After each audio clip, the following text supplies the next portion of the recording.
Morning, everyone. Welcome to another episode here at Doctors of Podiatry. I'm presenting a case study today on a patient who presented with a very long second toe as well as multiple corns, and we'll just say corns to several of the joints, and including what we call the distal interphalangeal joint. These are the proximal interphalangeal joints. The patient was not very happy with, again, the length of the second toe. This patient was an international patient who came to see us, and we decided to pursue shortening of the second toe and perform, 3 small procedures for the 3 calluses corns to make sure that, we can eliminate those. The patient was very unhappy, self-conscious, and embarrassed with the appearance of not only the length of the toe, but also the appearance of toe number 3 and toe number 4. In addition to the length of the toe, and this is something that, in the spirit of the event coming up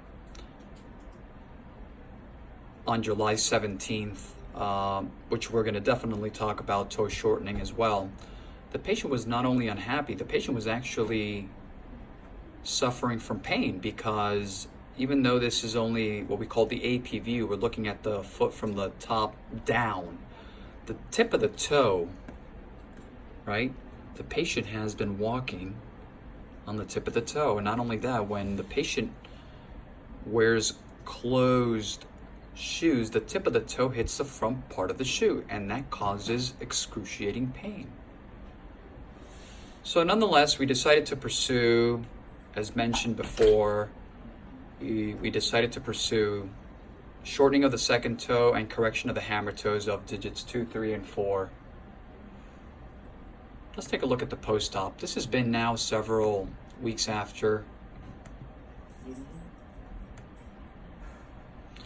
So, as everyone can tell now, again, this picture was sent by the patient.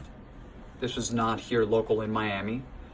But nonetheless, people can actually clearly tell the difference in length of the second toe. The parabola has been, let me get you guys a better view here. The parabola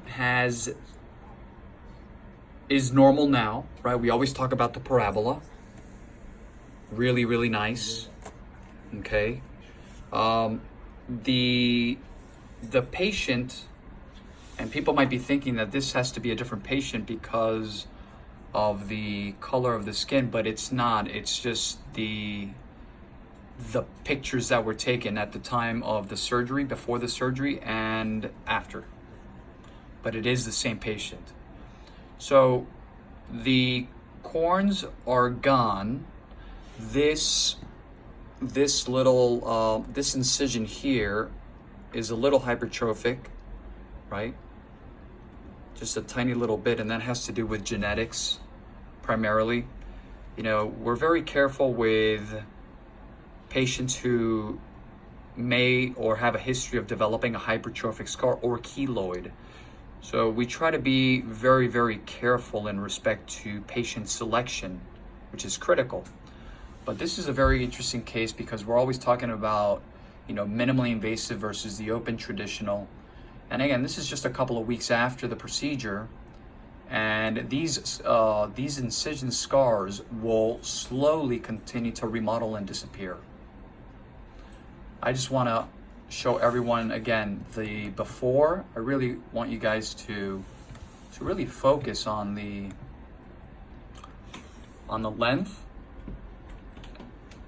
Here you can, as everyone can tell, the parabola is not normal, right?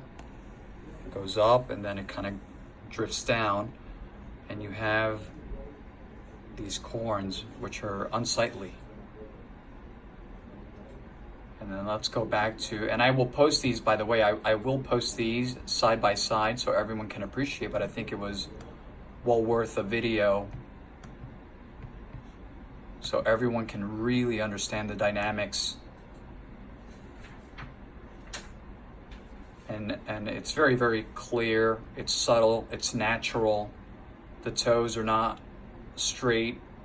The second toe's not straight like an arrow. And again, this picture, the foot is a little bit on its side. It's not completely, totally straight down. That's why I'm sort of kind of giving you guys this view. But nonetheless, she's extremely happy with the results. And that's what matters. The toe was shortened. It looks much better. Parabola has been corrected. And again, I will try to get a better picture for everyone to see. The scars are barely visible, believe it or not. Pictures sometimes don't do justice to certain things, and this is definitely one of them. We've learned that very, very quick. Again, like always, very excited for the upcoming event. I think it's going to be absolutely wonderful for a lot of reasons. We're going to talk about not only minimally invasive surgery, but we're going to also discuss minimally invasive and how it relates to aesthetics as well. It's going to be great. I think a lot of people will be very happy that they took the time to listen to a new philosophy, new techniques, and what we're doing here at Jaws Podiatry. Like always, www.jawspodiatry.com, Instagram, Dr. Toe Jam, Facebook, Jaws Podiatry, and last but not least, Jaws Healthcare. Thank you for watching.